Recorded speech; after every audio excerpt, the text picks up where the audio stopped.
de diabetes,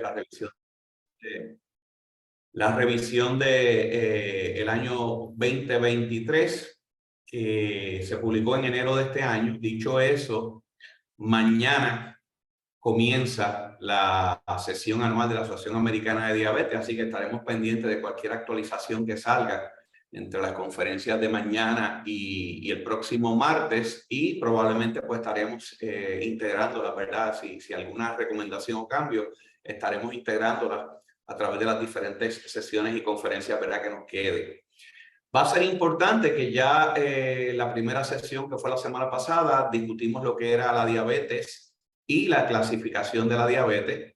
En la sesión pasada hablamos un poquito del manejo del sobrepeso y obesidad en aquellos pacientes con diabetes, enfocándonos principalmente en los pacientes con diabetes tipo 2. Hoy vamos a estar hablando, ¿verdad?, de la evaluación comprensiva que requiere el paciente con diabetes mellitus, ¿verdad? Y que va a ser importante entender que muchas veces no es simplemente una evaluación a cargo del médico primario, sino que envuelve otros diferentes aspectos, tanto de, ¿verdad?, la salud física como mental, psicológica, y como vemos, y yo sé que todos los profesionales de la salud estamos recibiendo el bombardeo de los medios de la prensa, de los determinantes sociales que de una forma u otra afectan el cuidado de nuestros pacientes. Así que vamos a estar tocando eso. Antes de continuar, pues a manera de recordatorio, ¿verdad?, en la próxima diapositiva, esto es una actividad de educación continuada, así que tengo que hacer, ¿verdad?, la declaración de conflicto de interés. Ahí ven los posibles contactos o contratos o servicios, ¿verdad?, que yo tengo y con quienes tengo diferentes servicios, ya sea profesionales de consultoría o de investigación clínica próxima. De igual manera, siempre recalco que en este momento el único conflicto de interés es que colaboro, ¿verdad?, con el Trust y a través de ProHealth Clinical Services en el desarrollo de estas actividades. No obstante, todo lo que vamos a estar presentando y hablando, yo entiendo que no voy a tener ningún conflicto de interés con esto. Dicho eso, todas las presentaciones y la información que voy a estar compartiendo es bajo mi experiencia personal y adquirida, ¿verdad?, a través de la educación y la práctica. En ningún momento las acciones que yo haga van a ser consideradas como que son las expresiones ni de la Sociedad Puertorriqueña de Endocrinología y Diabetología, ni de ninguna de las otras compañías privadas o públicas con las que yo he mantenido o mantengo relación contractual. Así que van a ser básicamente expresiones sobre mi persona y, como dije, de conocimiento adquirido. En los momentos en que haga referencia a medicamentos o tratamientos específicos, voy a estar citándolo en base a la aprobación por la Administración de Drogas y Alimentos, y en el caso de que sea una utilización fuera de indicación por la Administración de Drogas y Alimentos, así lo estaré diciendo, de la misma forma que cuando lo haga es porque esos pronunciamientos están citados, ¿verdad?, en la revisión de los estándares de la Asociación Americana de Diabetes, para luego entrar en la discusión. Vamos a estar durante la mañana de hoy nombrando y resumiendo los issues y los pasos que envuelve la evaluación médica comprensiva, como la evaluación de las comorbilidades que puede tener un paciente con diabetes y que va a dar paso, ¿verdad?, o preámbulo a tratar de evitar el desarrollo de las complicaciones crónicas de la diabetes. Vamos a discutir, ¿verdad?, el ciclo de decisiones centralizado en los pacientes, ¿verdad?, o las personas, para el manejo de pacientes con diabetes tipo 2, según la recomendación de la Asociación Americana de Diabetes, que, dicho sea de paso, se especifica que es para pacientes con diabetes tipo 2 principalmente por las diferentes áreas terapéuticas o medicamentos, ¿verdad?, que utilizamos en el paciente con diabetes tipo 2, pero básicamente ese ciclo de decisión también aplica para los pacientes con diabetes tipo 1. Y por último, vamos a estar revisando las estrategias que podemos utilizar para mejorar el resultado de eventos de salud, ¿verdad?, en nuestra población de personas con diabetes. Así que comenzamos, próxima.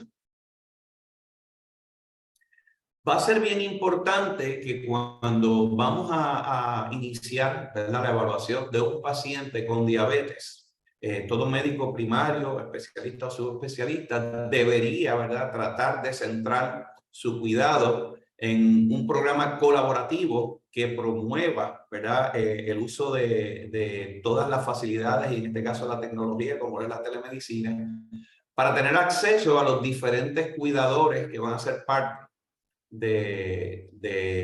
valga la redundancia, de ese cuidado de salud de nuestros pacientes, que no solamente se limita al médico primario, nutrición, dietista, sino que es una gama de profesionales de la salud que va a estar envuelto en ese cuidado, como vemos ahí en el segundo bullet. Sin embargo, todo eso debe ser utilizando un lenguaje y una comunicación que vaya centrado en la persona y que sea inclusiva, inclusive en el sentido de que invite al paciente, ¿verdad? O al individuo con diabetes a querer envolverse más en su cuidado de salud. Próxima. Va a ser importante, cuando hablamos la sesión pasada sobre obesidad, determinamos, ¿verdad?, la importancia del cambio de lenguaje cuando nos referimos a nuestros pacientes o participantes de cuidado de salud. Y que sea, ¿verdad?, el consenso que debe tener estos 5 aspectos principales, que sea un lenguaje neutral, que no, ¿verdad?, presuma juicio sobre esa persona o ese individuo, que sea basado en hallazgos que son datos confirmados en base a acción, fisiología o biología con términos de las condiciones que estemos usando, que sea un lenguaje libre de estigmata, ¿verdad?, que utilice una fuerza, ¿verdad?, que sea con respeto y a la misma vez inclusiva para que esa persona quiera continuar participando, y que ese lenguaje se utilice de manera colaborativa entre los otros profesionales de la salud, el paciente y los que están participando de este cuidado interdisciplinario. Y como hablamos ya en la sesión pasada, que en vez de utilizar términos como la persona, como obeso o diabéticos, pues utilizamos términos como personas con sobrepeso, con obesidad o personas con diabetes. Próxima. Va a ser importante que en este ciclo, ¿verdad?, o de evaluación comprensiva que vamos a hacer, se tome desde el inicio unos aspectos importantes en la evaluación para diseñar el plan de tratamiento de ese paciente. Y como vemos en la primera, a mano superior derecha, tenemos lo que serían la evaluación de los aspectos personales claves que van a formar parte de la decisión en cuanto al tratamiento. Obviamente, las prioridades individuales, conductas ¿verdad?, con respecto a su salud y estilos de vida, otras enfermedades que puedan ser coexistentes en el momento del diagnóstico de diabetes, las características clínicas, como es el descontrol que tiene en el momento, no solamente del azúcar, sino de los otros parámetros. Y dos de los aspectos bien importantes que muchas veces pasan desapercibidos y no le dábamos tanta importancia anteriormente son la motivación, el estado cognoscitivo del paciente, de que él pueda tener una introspección de lo que le está pasando y tomar decisiones en ese sentido. Su estado desde el punto de vista psicológico de motivación, entiéndase si está deprimido, si está, ¿verdad?, con características que requieran, ¿verdad?, un apoyo desde el punto de vista psicosocioemocional. Y obviamente, más recientemente, como hablamos, de todos los determinantes sociales. Va a ser importante que cuando se vaya a seleccionar específicamente el tratamiento, varios de estos aspectos claves van a ser utilizados.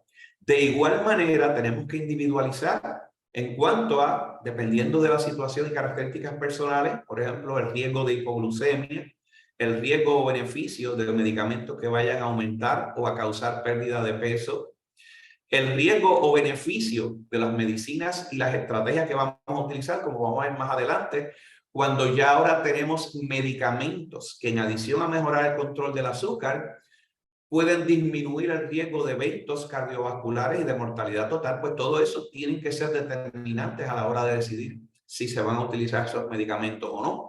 Obviamente, de igual manera, ¿verdad?, el perfil de efectos secundarios de ese medicamento, así como en la complejidad del régimen que vamos a estar utilizando a tono con las limitaciones desde el punto de vista de motivación, determinantes sociales y cognición que tenga ese paciente. Obviamente, el costo siempre es un issue y esto es importante discutirlo con el paciente para que él esté consciente de los riesgos, beneficios, incluyendo el costo del tratamiento. Las decisiones en el crear ese plan deben ser decisiones compartidas que tanto el paciente como el médico, y aquí esto es algo, y pues yo me considero, yo siempre recuerdo cuando comencé durante la primera presidencia mía en la Sociedad Puertorriqueña de Endocrinología y Diabetología, que yo me consideraba todavía los endocrinólogos nuevos. Ya cuando en la segunda ocasión yo miraba la matrícula y decía, wow, ya yo no soy de los endocrinólogos nuevos, sí que me considero de los intermedios, ya no quiero decir más de qué grupo soy ahora en adelante, pero antes teníamos la costumbre de que le decíamos al paciente, tienes que tomarte esta medicina porque el médico soy yo. Hemos aprendido, y básicamente esto es lo que nos dice este ciclo, que debemos ser fuente de información correcta para nuestros pacientes. Obviamente tratar de demostrarle los beneficios y los riesgos, pero la decisión de qué va a tomar el paciente debe ser una decisión compartida.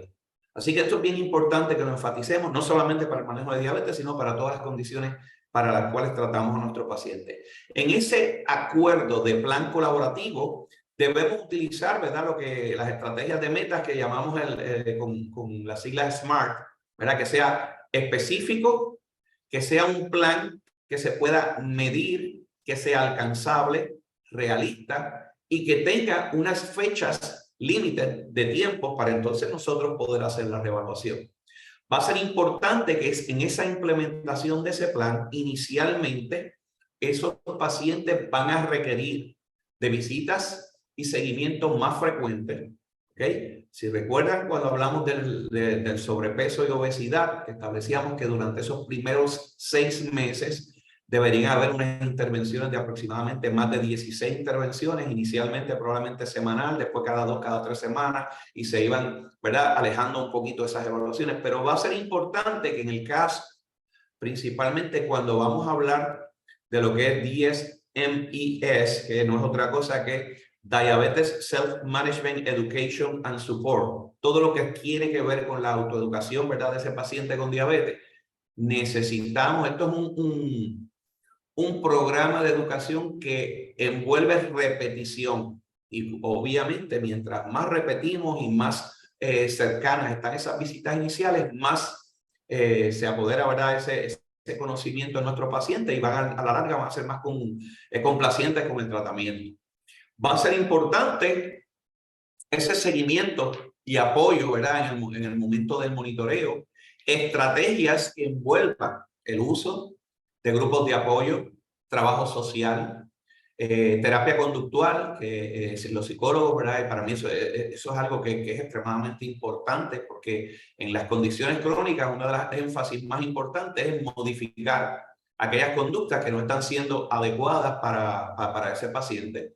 Obviamente, estar monitoreando la tolerabilidad de esos medicamentos y utilizar estrategias de lo que llamamos, ¿verdad?, retroalimentación, ya sea evaluación de monitoreo de glucosa, monitoreo de presión arterial, si tenemos la disponibilidad de monitoreo continuo de glucosa, estrategias desde el punto de vista de cómo va mejorando el peso. Ahora con las herramientas que tenemos y la tecnología, los step counting, más obviamente los parámetros de laboratorio, darle al paciente todas estas estrategias para que él en su casa tenga una manera de él monitorearse y tenga el compromiso de traernos en las próximas visitas o encuentros, ¿verdad?, esos hallazgos que él ha encontrado en la implementación de su plan de acción.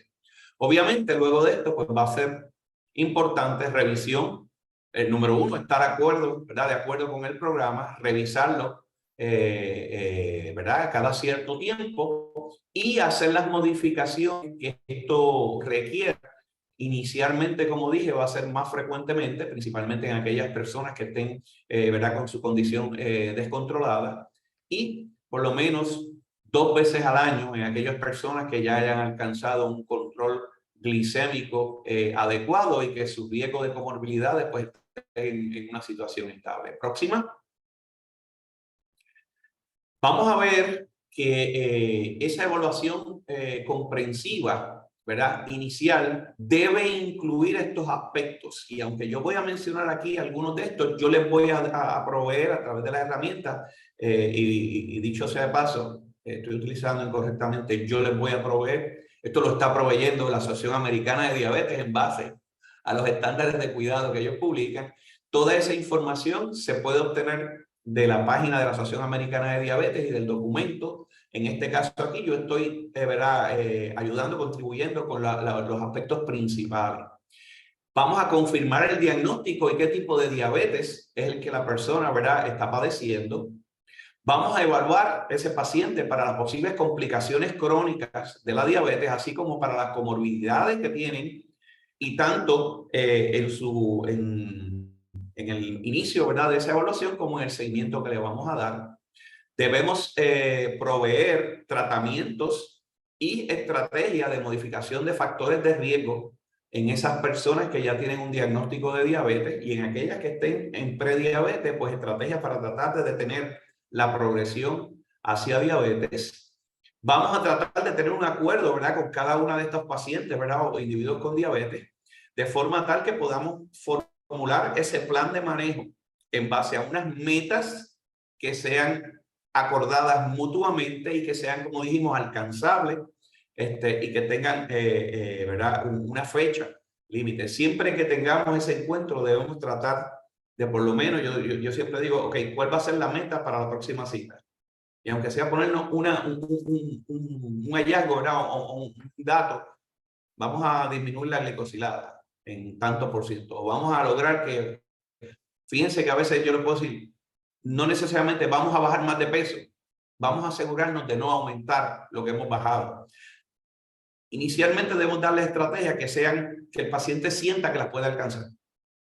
Y según el paciente vaya creando confianza con el modelo de tratamiento que estamos implementando, pues entonces va a ser mucho más complaciente con el seguimiento y con el tratamiento. Próximo. Va a ser importante que en todo paciente con diabetes tengamos todas las evaluaciones, ¿verdad?, o los criterios que son componentes, y los vamos a ver en la tabla 4.1, que yo se la estoy incluyendo aquí. Va a ser importante que también vamos a hacer las evaluaciones de las complicaciones y los factores de riesgo que pueden predisponer ese paciente a tener la necesidad de tener que ir al hospital o a tener que hacer cambios en las estrategias de tratamiento. ¿Ok? Va a ser importante que a todos nuestros pacientes pediátricos, adultos mayores, nos envolvamos en todo lo que tiene que ver con las estrategias preventivas para otras posibles enfermedades que acogen a nuestra población, como lo es, ¿verdad?, todas las enfermedades infecciosas que son prevenibles por vacunación. Y esa data también yo se la voy a proveer aquí a través del documento de la Asociación Americana de Diabetes. Próxima. Aquí vemos básicamente en qué debe consistir. Si se fijan tenemos una tabla, lo que dice, ¿verdad?, el historial médico pasado y familiar. Tiene las características en el medio, ¿verdad?, que vamos a estar cubriendo en cada aspecto, y en las últimas 3 columnas podemos ver las cosas los puntos que se deben tocar en esa visita inicial, los puntos que se van a tocar en cada una de las visitas de seguimiento y los puntos que se deben revisar anualmente.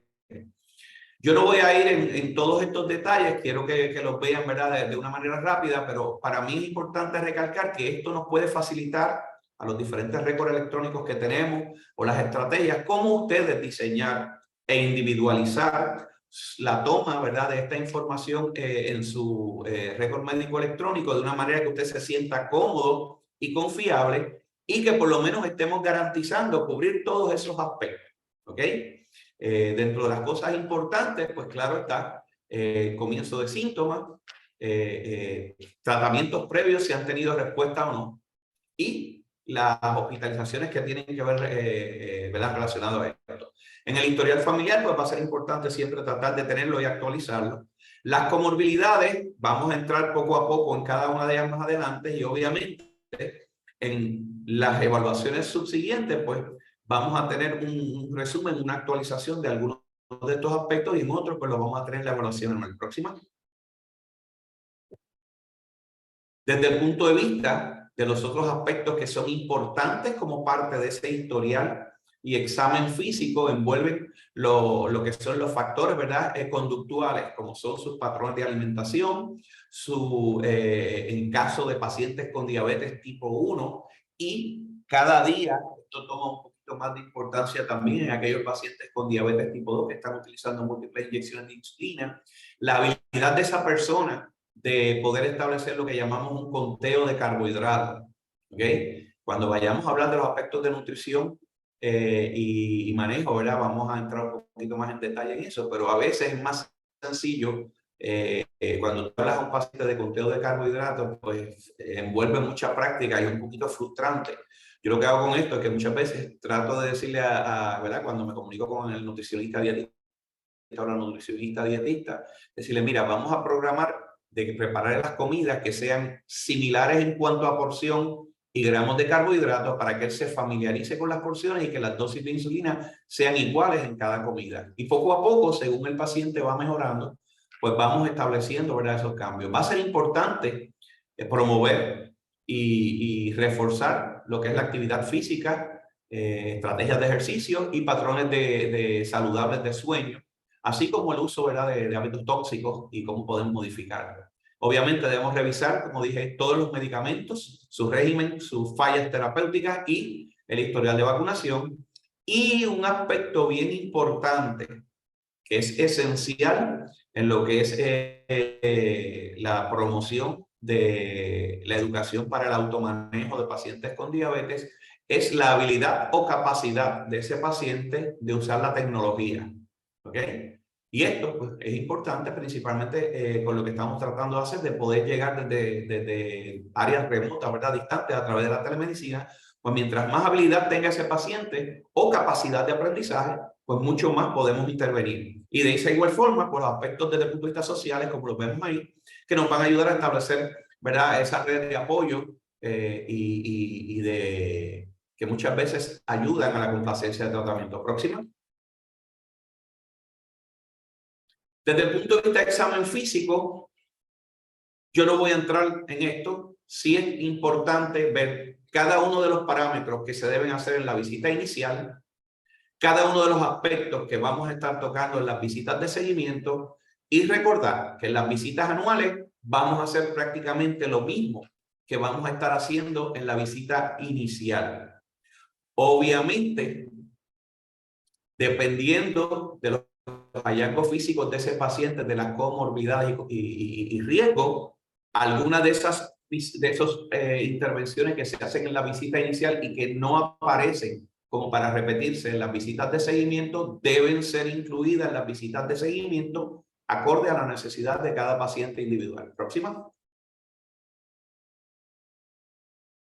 En la evaluación de laboratorio, esto para mí es algo que es bien importante y que, déjame ver cómo hago esta expresión, a veces es frustrante ver la utilización inadecuada de los laboratorios. Y muchas veces esto es promovido por las mismas organizaciones, en este caso digo las aseguradoras, porque es que tengo que decirlo, no puedo evitarlo. O sea, la hemoglobina glicosilada se debe realizar un mínimo de cada 3 meses si el paciente está descontrolado. Si el paciente está en un control aceptable, se debe hacer cada 6 meses. El perfil de lípidos se debe hacer en el momento del diagnóstico y luego anualmente. Y como vamos a ver, nosotros vamos a estar implementando una estrategia en el manejo de lípidos en ese paciente con diabetes de acuerdo a las recomendaciones. Solamente está indicado repetir el perfil de lípidos si yo hago un ajuste en el tratamiento médico para los lípidos aproximadamente entre 6 a 8 semanas después del ajuste. Si el paciente tiene su perfil de lípidos en meta, en el momento en que se lo hago y se está tomando sus medicamentos, yo le repito el perfil de lípidos del año que viene. Lo mismo ocurre con las enzimas hepáticas, aunque con esto es importante recordar que cada vez que hacemos cambios en medicamentos, puede haber requisitos de medir las enzimas hepáticas para ver su función. La pruebita y esto es algo que también a veces a mí me desespera, la manera correcta de evaluar para la función renal es haciendo la utilización de una prueba de depuración de albúmina a razón de creatinina. Si usted manda a hacer solamente la prueba de microalbúmina, le puede salir alta y el paciente tener una función renal que está normal y no está teniendo ninguna proteinuria. Necesitamos la razón de albúmina a creatinina para determinar realmente si es adecuada. En base a la implementación de lo que son los programas de las estrellas, de las aseguradoras, empiezan a decir, mándele microalbúmina, mándele microalbúmina. No es microalbúmina, tiene que ser microalbumin o urinary albumin to creatinine ratio. Para mí eso es extremadamente importante porque para propósito de las estrellas en las aseguradoras te marcan el checkmark de que cumplió, pero para propósito de seguimiento nosotros no estamos haciendo una evaluación real adecuada. De igual manera, la creatinina sérica y la filtración glomerular estimada debe ser evaluada una vez al año. Va a ser importante, como vamos a ver, ciertas de esas otras medidas que van a ser acorde al tipo de diabetes que tenga el paciente y o a las necesidades de acuerdo de uso de medicamentos y otras posibles comorbilidades. Próxima. ¿Qué aspectos importantes de comorbilidades nosotros vamos a evaluar en ese paciente? Va a ser importante lo que tenemos ahí, enfermedad aterosclerótica cardiovascular y fallo cardíaco. Debemos, en aquellos pacientes que no tengan un historial previo de enfermedad cardiovascular, hacer el riesgo a 10 años de enfermedad cardiovascular utilizando, ¿verdad? La herramienta que está disponible y lo pueden bajar por las aplicaciones del Colegio Americano de Cardiología, que es el Atherosclerotic Cardiovascular Disease Risk Factor App, una aplicación que te calcula y te dice si el riesgo es leve, moderado o severo, ¿verdad? Para ese paciente, y eso nos va a ayudar a establecer estrategias de prevención y tratamiento a esa población. Obviamente debemos establecer la clasificación o estadio del envolvimiento de enfermedad renal si lo tiene, evaluar para hipoglucemia y si el paciente está a riesgo tenemos que estar en cada una de las visitas monitoreando eso. Y las evaluaciones de retinopatía, neuropatía, según pues las recomendaciones, por lo menos una vez al año. Como dije, las metas de control y estrategias de plan terapéutico, eso se va a estar evaluando acorde a la implementación y las necesidades de cambio. Próximo. Va a ser importante, como dije, esos pacientes que tengan un riesgo de hipoglicemia, debemos estar continuamente evaluando, principalmente en aquellos que están utilizando insulinas o lo que llamamos los hipoglicemiantes orales, que son las dos clases terapéuticas que están asociadas con un riesgo aumentado de hipoglucemia. Entiéndase la sulfonilurea, glipizide, gliburide, glimepiride, o lo que son las meglitinidas, que es el repaglinide o prandil, la natelinide o Starlix, que aunque se usan en menos frecuencia, pero también son agentes que estimulan el páncreas a producir insulina y sus riesgos mayores de hipoglucemia. Tenemos que estar pendientes en esos pacientes a riesgo de cómo están sus riñones y su función hepática, porque los riñones pueden, si están afectados, puede que los medicamentos duren más en sistema, estimulando ya sea la producción de insulina o la insulina, causando, ¿verdad? Que esté más tiempo a nivel de funcionamiento en el cuerpo. Y la función hepática, porque el hígado es el que nos ayuda a recuperarnos de hipoglucemia. Si ese hígado no está bien, pues nos aumenta el riesgo de hipoglucemia. Va a ser importante la duración de diabetes. Si es un paciente adulto mayor, debemos establecer su capacidad, ¿verdad?, de fragilidad de ese paciente. Bien importante, su estado cognoscitivo del paciente, porque esto va a determinar cuán agresivo vamos a hacer en las metas de control glicémico. En aquellos pacientes que tengan impedimento en la cognición, vamos a ser menos estricto o menos agresivo. Obviamente, los otros parámetros como la polifarmacia, el uso de alcohol, ¿verdad?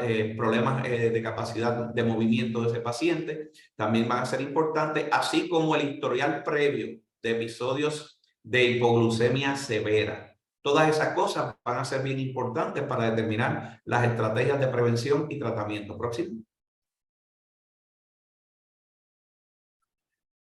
Aquí tenemos otros profesionales de la salud que deben estar incluidos en la evaluación comprensiva de ese paciente con diabetes y que a través del monitoreo, a través del programa, ¿verdad? O de las evaluaciones de automanejo de diabetes, de programas de educación de automanejo de diabetes y apoyo, pues van a ser de conocimiento para esos pacientes que deben buscar todas esas herramientas o ayudas. Yo siempre me gusta hablar de que esto debe ser un equipo multidisciplinario, pero debe ese equipo multidisciplinario trabajar de manera interdisciplinaria, o sea, que haya una comunicación activa entre ellos. Y uno de los beneficios de la telemedicina es que nos provee la oportunidad de a lo mejor establecer enlaces o sesiones donde el paciente vea la colaborabilidad que hay entre ese equipo multidisciplinario. Próxima.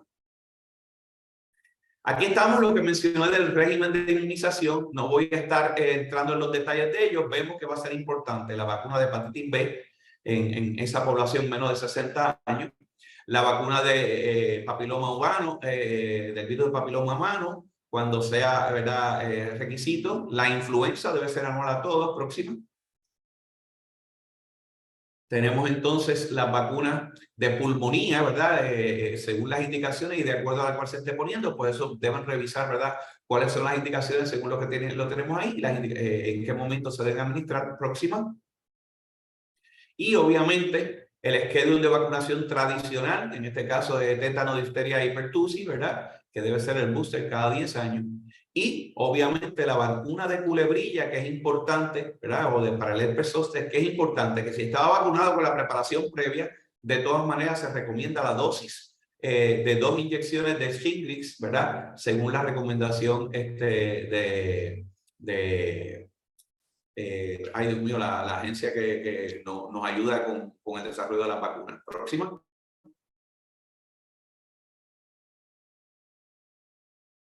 Desde el punto de vista de otras enfermedades o comorbilidades, va a ser importante que en aquellos pacientes con diabetes tipo 1 se evalúe para enfermedad autoinmune de tiroides, tiroiditis de Hashimoto, ¿verdad? Principalmente temprano dentro del diagnóstico. De igual manera, si el paciente desarrolla si sale negativo y desarrolla cualquier síntoma en el futuro, pues puede ser hipotiroidismo, ¿verdad? O puede ser hipertiroidismo, en cuyo caso habría que evaluar también para enfermedad de Graves. También hay aquellos pacientes con diabetes tipo 1 que presenten síntomas persistentes gastrointestinales, considerar la evaluación para enfermedad celíaca. Próxima. Como dije, uno de los aspectos más importantes va a ser la evaluación de cambios en el estado cognitivo del paciente o demencia. ¿Ok? Y esto es bien importante porque en esa población vamos a tratar de ser menos agresivos, flexibilizar el tratamiento, hacerlo más sencillo para el paciente y a la misma vez que minimice el riesgo de hipoglicemia. Otro aspecto bien importante en los pacientes con diabetes tipo 2, de igual manera que aplicaría a pacientes con diabetes tipo 1 que estén sobrepeso o obesos, es la evaluación de la enfermedad hepática de hígado graso, ¿verdad? De origen no alcohólica, que en este momento está siendo la causa más común de enfermedades del hígado, inclusive de cirrosis y de fallo hepático. Así que es importante hacer la evaluación y cuando esté indicado, próxima, asegurarse de que se haga la orden para ¿verdad? Lo que es el FibroScan, que nos dice si ese paciente está a riesgo o no de cirrosis, y entonces, acorde al tratamiento, pues se va a continuar cada 2 años o de una manera repetir dentro de un periodo de 2 o 3 años, o si es necesario, enviarlo entonces al gastroenterólogo o hepatólogo para que decida si requiere tratamiento. Próximo. Desde el punto de vista de COVID, ahí tenemos las recomendaciones específicas que hay que estar. Los pacientes con diabetes se consideran pacientes con riesgo para un COVID moderado a severo, por lo cual debe recibir tratamiento, ¿verdad? Si la enfermedad de COVID es de moderada a severa. No debemos, si es un COVID leve, no necesariamente va a estar indicado la utilización de los agentes terapéuticos, ¿verdad? En este caso orales o intravenosos. Sin embargo, si cumple el criterio de moderado a severo, debe intervenirse. Hay que acordarnos que esos pacientes con COVID tienen un riesgo mayor de descontrol de su diabetes, que va a requerir intervención.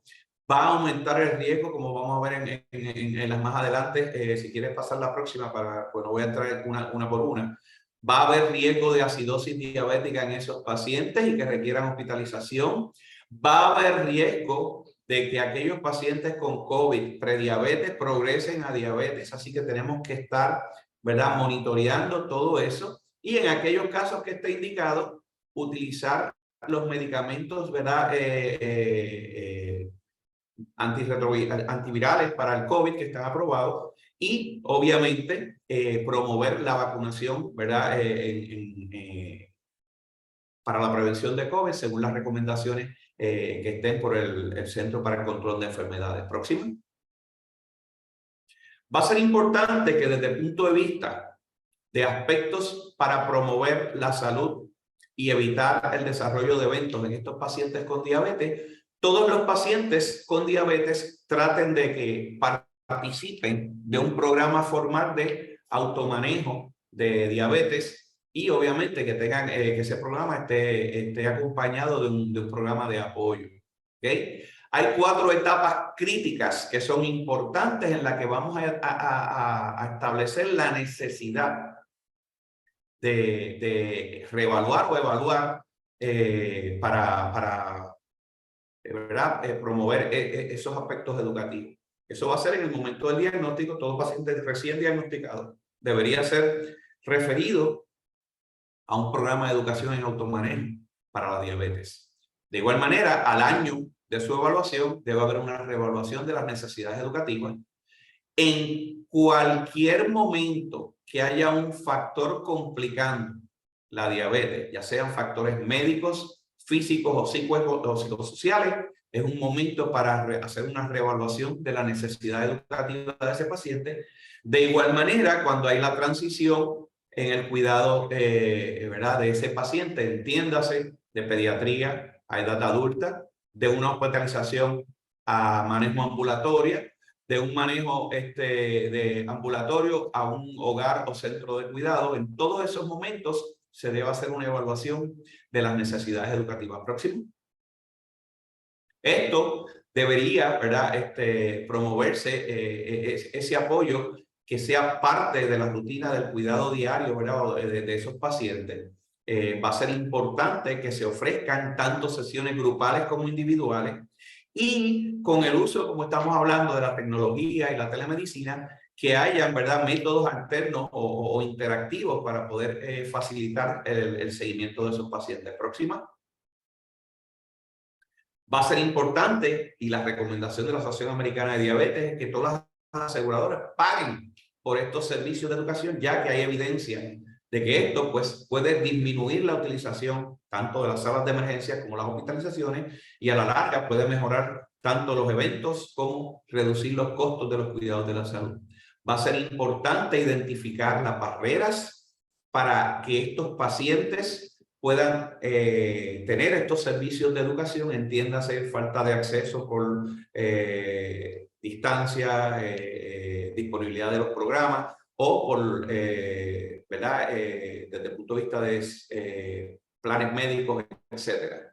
Y que podamos buscar maneras de resolver estos issues de acceso, que muchas veces la manera digital, ¿verdad?, o la telemedicina nos puede facilitar estos servicios, ya sea con grupos de apoyo, como en este caso lo es el fideicomiso, que puede brindar acceso y apoyo a aquellos médicos o grupos que estén interesados. Próxima.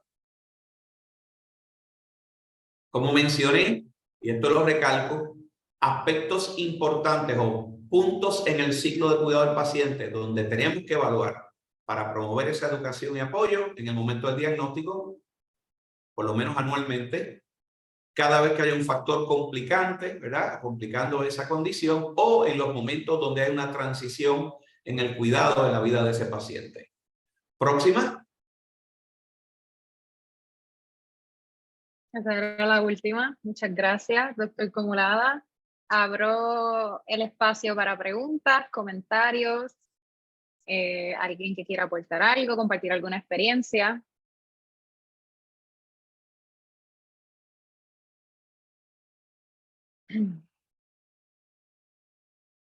Igual están los micrófonos habilitados que si se sienten más cómodos, ¿verdad? En vez de hacer la pregunta en el chat, pues puedan abrir el micrófono y hacerle, ¿verdad? La pregunta al doctor o si tienen alguna recomendación de algo en particular.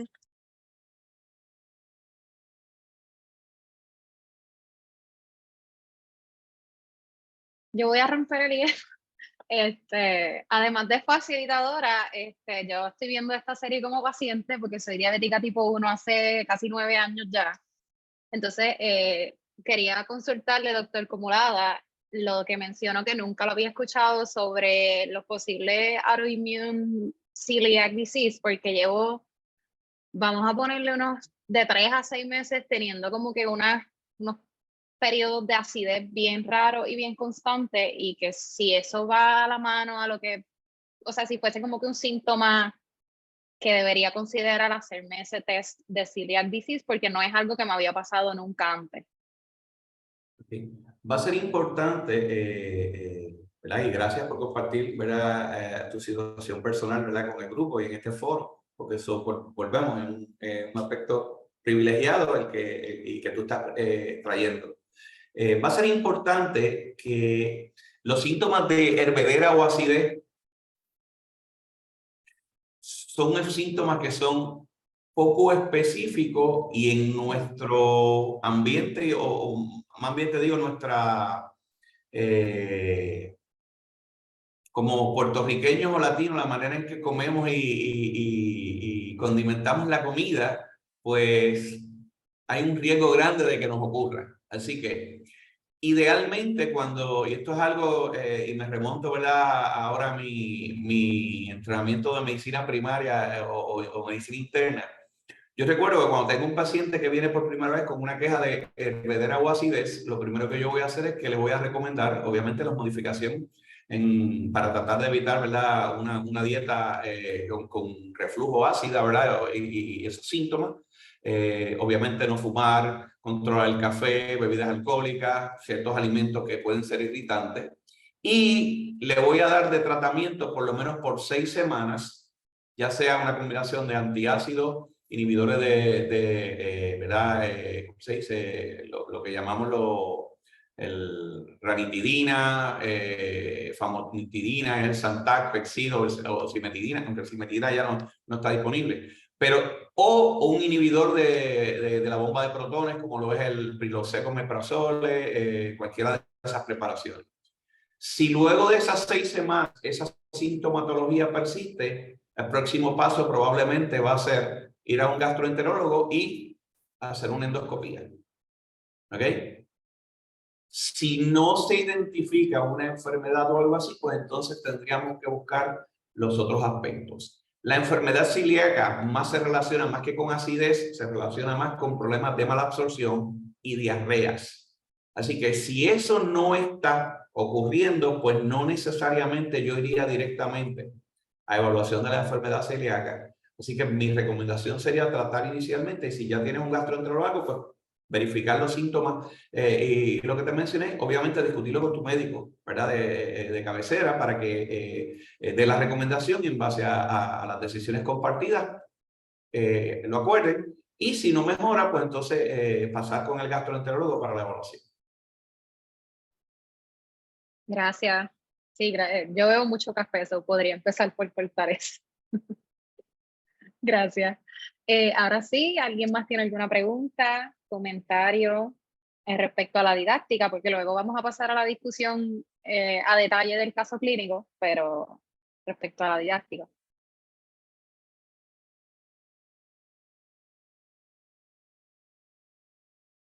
¿Algo que hayan aprendido en esta didáctica de Me hoy que parece que hay quieran una pregunta aplicar? Ah, sí, chat. hay una pregunta en el chat. Sí, la puedo leer. Sí, Yolanda no puede abrir el chat, pero su pregunta dice, ¿cómo resolver el problema de que los planes médicos dejen de hostigar a los proveedores cuando no realizan la glicosilada cada 3 meses y la microalbúmina? Déjame ver si entiendo la pregunta. La pregunta es, ¿cómo podemos solucionar el problema cuando los planes médicos no permiten realizar la glicosilada y la, y la prueba de albúmina, o cuando te exigen que la estés haciendo? Porque hay dos vertientes, y me explico. Ella abrió el micrófono, a ver si ella le puede aclarar. Hola, buenos días. Excelente conferencia, doctor Comuraga. Gracias por la invitación. Sí, no, es todo lo contrario. Cuando sabemos que un paciente está bien controlado y tiene una glicosilada dentro de lo deseado, pues cuando se te va a monitorear el expediente o se pide información, una de las situaciones que no dejan de ocurrir es qué pasó con la glicosilada, porque ya van más de 3 meses, o sea, estamos en el 4º mes después de la última glicosilada, el paciente tiene su glicosilada normal y uno entiende que no es necesario hacerla como bien expresaste, igual que la microalbúmina, el paciente que en todo momento está con su microalbuminada negativa y su creatinina que tiene una buena función renal, sigue ocurriendo la misma situación de que, oye, le toca hacerla, tienes que hacerla, a pesar de que tú entiendas de que, pues no, que no hay como un estándar en esto, ¿verdad? Aunque muchos sabemos que es así como usted lo acaba de mencionar, y aunque pues uno le diga, pero es que ese paciente no necesita ese estudio, no, pero es que tienes que hacerlo. ¿Cómo podemos resolver esa problemática? Pues mira, gracias, ¿verdad? Por las expresiones con respecto a la conferencia y por traer, ¿verdad? Un issue que yo creo que es bien importante. Esto es un problema de implementación. Más o menos, haciendo un poquito de historia hacia atrás, para el 2007 más o menos fue que se empezaron a tratar de implementar la medida y el uso de lo que son los indicadores de calidad, ¿verdad? Por el gobierno federal, y comenzó a exigirle a Medicare, ¿verdad?, que lo implementara, y obviamente a los programas Advantage, igual que a través del programa de Medicaid, en el caso de Puerto Rico, la reforma de salud. Cada una de las aseguradoras pues implementa estrategias. Número 1, lo primero era, no están haciendo las pruebas, así que tenemos que promover el que se utilice la hemoglobina glicosilada, la pruebita de urinaria albumin to creatinine ratio, el perfil de lípidos una vez al año, las medidas de la presión. Así que se empezó a educar y tratar de que se fomentara y mejoráramos, ¿verdad?, en la utilización. Y obviamente las aseguradoras utilizaron en todo el sistema del Star Rating, que es igual del gobierno federal, para medir cómo ellos iban mejorando. Yo recuerdo que en varias reuniones entre el 2007 y el 2010 en las que tuve el privilegio de participar, yo decía a los miembros de las diferentes aseguradoras, mira, ustedes están demasiado enfocados en que se hagan las pruebas, y no solamente esto, tenemos que evaluar en qué parámetros están saliendo esas pruebas, porque realmente lo que va a evitar los eventos va a ser el que nuestros pacientes tengan un control. ¿Qué ocurre? Cuando entonces vienen los issues de costo, pues, no, pues solamente que la hagan 2 veces al año. Pero como ellos están ahora tan agresivos buscando cumplir con el programa de las metas y de calidad que le exige el gobierno federal, si en los récords no está bien documentado, y eso es una de las fallas que está habiendo en la implementación, y yo espero que en los próximos años esto mejore, no hay una falla en la documentación adecuada en el expediente médico. Quien nos va a auditar, lo único que identifica es que no tiene los laboratorios suficientes para establecer que ese paciente está teniendo ¿verdad?, o necesita esa muestra. Entonces lo va hasta cierto punto penalizar diciendo necesitamos que la reordenes o que esto. No obstante, y aquí es donde entramos, si usted tiene documentado, y voy a poner un ejemplo que probablemente en las sesiones más adelante también lo hablemos. Si yo tengo un paciente que tiene enfermedad aterosclerótica cardiovascular, tiene diabetes, retinopatía, tiene una amputación de extremidad, está con un derrame cerebral, su meta de glicosilada, el plan médico te va a decir que lo quiere en menos de 7. Y mientras lo tenga menos de más de 7, en teoría tiene que repetirle la glicosilada cada 3 meses. Ese paciente, ya en este momento, su meta de control no va a ser tan agresivo, tan estricto. Así que yo voy a documentar que yo quiero que ese paciente mantenga una glicosilada, por poner un ejemplo, menos de 8.5. Y probablemente se la voy a estar monitoreando cada 6 meses. Ahora, cuando me diga, pero ¿por qué no tiene? Aquí hay una nota de por qué no es necesario. ¿Ok? Y de esa manera nosotros apoyar en nuestro récord, ¿verdad? En nuestras notas, la razón por la cual se requiere repetir o por la cual no se debe repetir esa prueba en ese parámetro de tiempo. Esto ocurre también mucho con las mamografías y los papanicolaos. Yo me quedo asombrado la cantidad de mujeres que no están sexualmente activas después de los 60 años, sus últimos 2 papanicolaos estaban normales, ¿ok? Y ya van por 75 años y todos los años le mandan a hacer su papanicolao. Las mamografías, después de los 70 años, 2 últimas mamografías completamente normal, no tiene historial de riesgo de cáncer de seno, y a los 85 años le dicen, el médico llama a la paciente para decirle que es urgente que vaya a hacerse la mamografía porque no se ha monitoreado eso.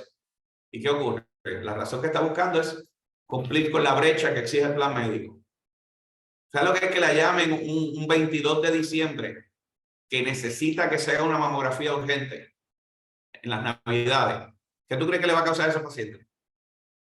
Un estrés violento. Entonces, ¿qué pasa? Le causas el estrés, le das la orden de la mamografía, todos los centros para mamografía están cerrados durante el weekend de Navidad y no van a abrir hasta después de año. Entonces, realmente era necesario. Son cosas que tenemos que ponernos nosotros, ser juiciosos y asegurarnos de que estamos discutiendo, ¿verdad?, con los auditores de la aseguradora, y mientras más información tengamos en nuestra nota que avale o que defienda nuestras decisiones, más fácil o más sencillo va a ser el poder no solamente salir bien en la auditoría, sino que garantizarle a nuestros pacientes que reciba el tratamiento y que necesita, y que podamos quitarle, como vamos a ver más adelante, hasta cierto punto, distrés por las enfermedades o por las condiciones. Porque digo, es frustrante llamar a un paciente, tú que estabas nomás bien planificando tu fin de semana de Navidad, tú sabes, y que llega una llamada y te dañó las Navidades. Porque total, el médico no va a ver esa mamografía hasta después de qué, después de Reyes. ¿Ok? Digo esto porque fue un ejemplo que yo tuve con un paciente en la oficina. Por eso que lo traigo a colación. Son situaciones que pueden ser evitadas y que afectan, ¿verdad?, el bienestar de nuestra población. No sé, doctora, si le contesté la pregunta, pero sé la problemática. ¿Cómo se va a resolver? La contestación es que entiendo que hay que trabajar más en equipo, y muchas veces la manera en que hacen ahora con los beneficios de la tecnología, que podemos llegar a muchos más sitios, problemas de la tecnología, como dicen, como dice en buen castellano, garbage in, garbage out. O sea, si lo que estoy entrando no es lo que verdaderamente me va a ayudar, pues los resultados que voy a tener no van a ser los adecuados. Así que hay que trabajar mucho, y vuelvo y digo, tenemos que trabajar en conjunto, los proveedores de servicios de salud con las aseguradoras, para garantizar que esos servicios adecuados lleguen a nuestros pacientes.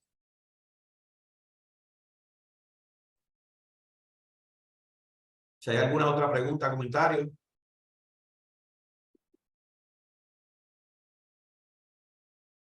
Si no, pues yo creo que lo ideal sería pasar al caso de clínico, por favor.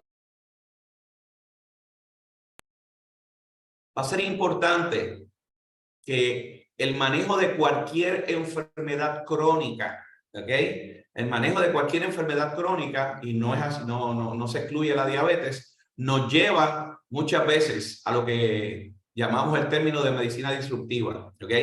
Y esto es un término que también son muchos factores que inclusive nuestros amigos las aseguradoras de salud crean una sobrecarga tanto a los médicos como al mismo paciente, contribuyendo a esta situación de medicina destructiva, que en el caso de diabetes muchas veces le llamamos distrés por diabetes o diabetes distress. Y esto básicamente se debe a que la diabetes, como mencionamos, es una enfermedad muy compleja, es una enfermedad crónica, usualmente coexiste con 2 o más enfermedades crónicas también. Se considera en este momento un equivalente de enfermedad cardiovascular, y muchas veces de entrada, como vamos a ver cuando hablamos de terapia, requiere de múltiples medicinas. Y como vimos aquí, estaba explicando de verdad a la doctora, más del 50% de los pacientes con diabetes en el momento del diagnóstico ya tienen complicaciones crónicas. Así que desde el punto de vista, de perspectiva del paciente, va a ser bien importante que nosotros tenemos que, número uno, servir de informantes o educadores. A mí, más que informantes, me gusta más la palabra educador. Y por eso agradezco la participación de la joven que es educadora en salud, que también está participando. Yo soy fiel creyente que los profesionales de la salud somos, antes que todo, educadores. Tenemos que ver o ponernos, como decimos, en los zapatos del paciente y evaluar cuáles son las prioridades. Y recuerden que esas prioridades, cuando a ella le dijeron que probablemente tenía diabetes, su prioridad era saber si tenía diabetes o no. Se hacen los laboratorios y da la casualidad que ahora la despiden. Probablemente sus prioridades, ¿qué pasa? Cambiaron. ¿Ok? Cambiaron. Y aquí entramos entonces en lo que son los determinantes sociales que de una forma u otra hemos estado ignorando por mucho tiempo y que sabemos ahora que básicamente forma parte esencial de lo que va a ser el cuidado de salud de ese paciente. Y obviamente todos esos factores, como lo son los ingresos, la escolaridad, la disponibilidad de seguro, el apoyo familiar, etcétera, van a contribuir en que ese paciente decida iniciar su tratamiento y o sea complaciente con esa terapia médica próxima. Así que varias estrategias con las cuales nosotros tenemos para bregar con esto, ¿verdad? Es tratar de buscar minimizar ese distrés o diabetes distrés o distrés por diabetes en nuestros pacientes, que básicamente lo que llevan es a un pobre cumplimiento de tratamiento y de seguimiento médico. 4 factores principales para tratar de evitar esto van a ser identificar la carga para cada uno de sus pacientes, la carga individual. O sea, nosotros tenemos que hablar con nuestros pacientes. Esto es algo que muchas veces lo hemos perdido de perspectiva. Tenemos que hablar con nuestros pacientes, conocer lo que le está pasando, porque nos va a dar una idea de ponernos en sus zapatos y establecer las prioridades. Tenemos que identificar, como dijimos y como vimos en las recomendaciones de la Asociación Americana de Diabetes, identificar las comorbilidades y establecer la evidencia clínica para decidir si hay que intervenir o no hay que intervenir. Porque hay momentos donde yo voy a seleccionar una medicina porque da un beneficio más allá del control del azúcar. Pero entonces podemos decir, pero si da ese beneficio más allá del control del azúcar, pues yo quiero darle eso a todo el mundo. Ok, pero si eso no se ha evaluado en toda la población general, los beneficios son solamente en esta subpoblación, ¿cómo yo voy a recomendar el uso de un medicamento que es sumamente costoso en una persona que en este momento no tiene esa complicación? ¿Ves? O sea que todas esas cosas las tenemos que poner en perspectiva. Obviamente, vamos entonces a promover la integración clínica y la coordinación de servicios a través de este equipo, como decimos, interdisciplinario, que a través de la telemedicina y de estas herramientas que tenemos ahora, la podemos usar en perspectiva para lograr esa integración clínica y obviamente tratar de que todo ese equipo priorice en base a las prioridades individuales de ese paciente. Yo creo que eso es todo lo que teníamos. Si alguien tiene alguna pregunta o comentario adicional, en resumen, la diabetes es una enfermedad crónica compleja que requiere una evaluación y un cuidado comprensivo. Esa evaluación debe requerir, ¿ok? La evaluación de todas las comorbilidades y se debe hacer, y está disponible a todos los pacientes con diabetes. Debemos enfáticamente promover los programas de educación de automanejo y apoyo para nuestros pacientes con diabetes y recomendar o establecer estrategias que promuevan la integración clínica, el cuidado interdisciplinario y el uso de la tecnología, en este caso la telemedicina y todos los instrumentos que tenemos para contribuir a disminuir ese concepto de medicina disruptiva. Así que si tienen algún comentario o pregunta, estamos a sus órdenes. En el chat habían escrito, que se me pasó leer ahorita, 2 comentarios / pregunta. Iris mencionó lo que usted acaba de mencionar, el seguimiento multidisciplinario como factor importante para este caso. Y Ramón, ¿cómo va a pagar la paciente la receta, si ella está desempleada, que usted abarcó esa pregunta, pues Por eso mencionando que hay por que eso es que les conocer. traigo la importancia de que probablemente, en vez de escribir esa receta y darle la receta al paciente, yo me hubiese puesto a sentarme a hablar con el paciente y le venga, vamos a, como dijo Gabriel, vamos a conseguirte aquí que a hablar con la trabajadora social. Yo creo que esto es lo más importante. Vamos a ver qué estrategias de muestras de medicamentos yo tengo aquí que te garanticen iniciar un tratamiento y ver si podemos utilizar algunas tarjetas de descuento o planes de beneficio para pacientes. Más que sentarme, escribir, aquí está la receta, te la vas a tomar porque yo soy tu médico y nos vemos en 3 meses. Esa es la importancia de eso. O sea, yo creo que tenemos que, antes que todo, no perder ¿verdad? La dignidad humana para con nuestros pacientes y valorar esa dignidad humana y sentarnos, hablar con ellos, escucharlos. Y siempre me gusta decir, tratar de priorizar en base a la necesidad, ¿verdad? O las prioridades de nuestro paciente. Así que muy buenos días a todos. Los veo, si Dios lo permite, el martes que viene. Me tengo que marchar porque tengo que ir ahora a otra actividad que me haya mismito. Así que gracias por la oportunidad y que todos tengan buen fin de semana. Gracias, doctor Comulada. Buenas tardes. Gracias por la charla, como siempre. ¿Verdad? Me quiero disculpar porque sé que estamos un poquito pasados de tiempo, pero voy a dar los anuncios lo más rápido posible. Aquí tienen el QR code para que puedan presentar sus propios casos clínicos. Pueden escanearlo y directamente les va a llevar al form para que completen la información de los pacientes, ¿verdad? Irrelevante a los casos clínicos. Siempre les enfatizamos que hagan esto para ¿verdad? Traer casos de la vida real de los participantes. Y así puedes, pásalo. Sí, quería añadir ahí, Kenia, que la misma discusión que se tuvo con el caso, ¿verdad? Que se discutió ahora, pues básicamente pueden utilizar más o menos el mismo formato. Igual, si se les hace más fácil enviárnoslos por correo electrónico, lo podemos incluir aquí en la presentación y entonces el doctor, ¿verdad? Junto con todos los colegas y todos los participantes se pueda trabajar el caso. Correctamente. Aquí tenemos el cuestionario de satisfacción, que entiendo que va a salir ya mismo por Pulse, ya yo lo veo. Es importante que lo completen. Como les había mencionado al principio, hoy vamos a tener otro cuestionario de satisfacción que pertenece a la agencia acreditadora y que es bien importante que lo completen, especialmente estas personas que están, ¿verdad? Asistiendo interesados en los créditos de educación continua, ya que es un requisito, pero también se les va a estar haciendo llegar por correo electrónico, así que como sé que estamos un poquito pasados de tiempo, pues lo pueden hacer por correo electrónico. Les voy a mostrar ya mismo una foto donde van a ver cómo se va a ver. Las preguntas son bastante cortas y son bastante precisas. Es bien importante que aumentemos la participación y pues que todos completemos este form, ya que, como dije, es requisito de la sesión y de la serie y es requisito para obtener los créditos de educación continua. Así que, pues, quedan 2 sesiones en el mes de junio. La semana que viene tenemos ambas sesiones, el 27 y el 29. Cualquier duda, cualquier caso, cualquier situación que quieran traer, lo pueden escribir al form o nos pueden escribir directamente por correo electrónico.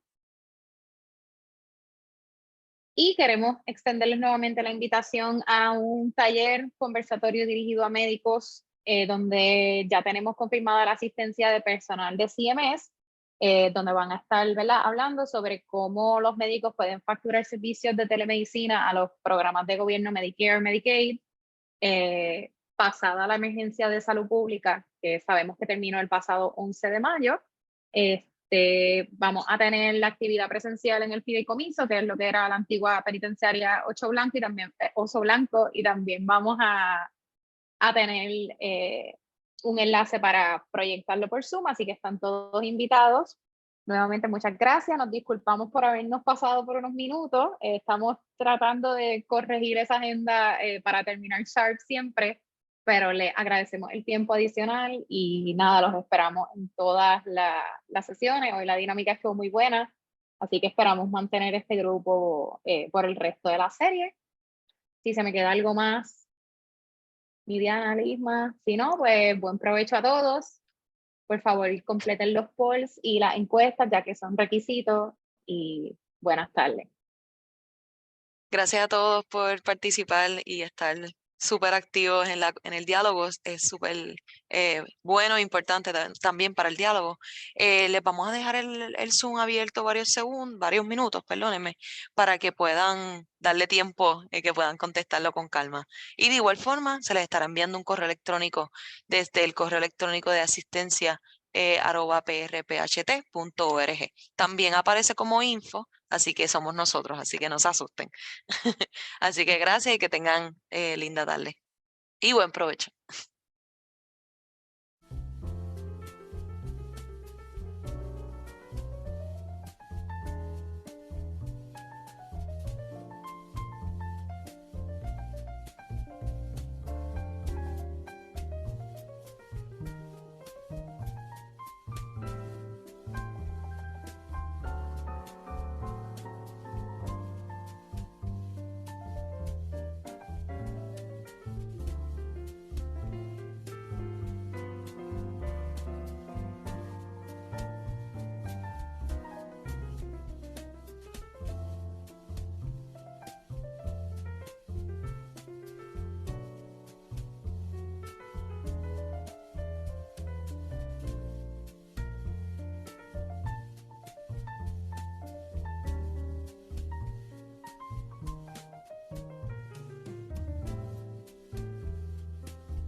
Todavía estoy aquí.